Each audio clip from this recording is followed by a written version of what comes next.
یہ ریڈیو صدائے حریت جموں و کشمیر ہے۔ محمد طارق اپڈیٹس کے ساتھ۔ مقبوضہ جموں اور کشمیر میں 18ویں روز سے بھارت کا جبر اور پابندیاں جاری ہیں۔ پیغمبر اسلام علیہ الصلوۃ والسلام کی ولادت باسعادت پر بھی بھارتی محاصرہ اور لاک ڈاؤن جاری ہے۔ درگاہ حضرت بل میں منتظمین کو تقریب کے انعقاد سے روک دیا گیا ہے۔ یہ پہلا موقع ہے جب درگاہ حضرت بل میں قابض انتظامیہ نے تقریب کا انعقاد نہیں ہونے دیا ہے۔ سری نگر کی تاریخی جامع مسجد کے دروازے بھی آج عقیدت مندوں کے لیے بند رکھے گئے ہیں۔ ضلع کشتواڑ میں بھارتی فوج نے مولانا عبدالقیوم کو اپنے دو ساتھیوں نصیر احمد باغوان اور شبیر حسین سمیت گرفتار کر لیا۔ جموں شہر میں تمام دکانیں اور کاروباری مراکز بند ہیں اور پبلک ٹرانسپورٹ بھی معطل ہے۔ بھارت کی ظالمانہ کارروائیوں کے خلاف کشمیری سراپا احتجاج ہیں۔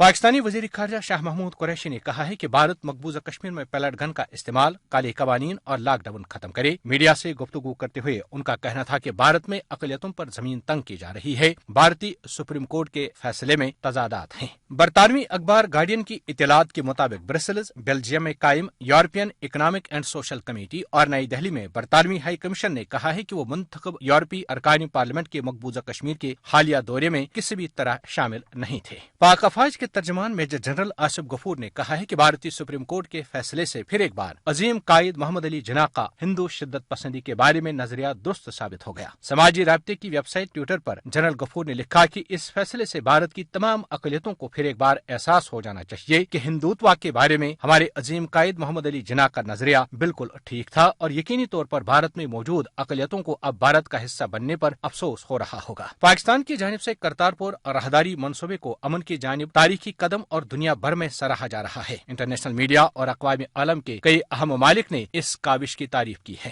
اپڈیٹس ختم ہوئے۔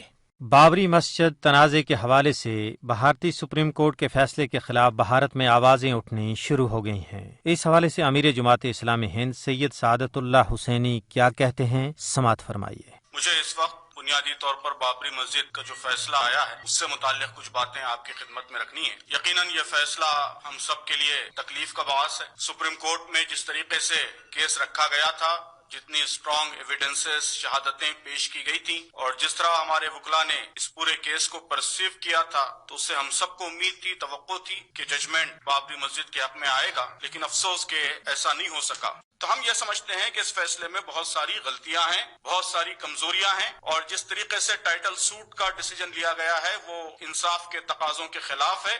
سب سے اہم بات یہ ہے کہ سپریم کورٹ نے یہ کہا ہے کہ اس بات کا کوئی ثبوت نہیں ہے کہ بابری مسجد مندر توڑ کر بنائی گئی۔ یہ تھے امیر جماعت اسلامی ہند سید سعادت اللہ حسینی، جو بھارتی سپریم کورٹ کے فیصلے کے حوالے سے اظہار خیال کر رہے تھے۔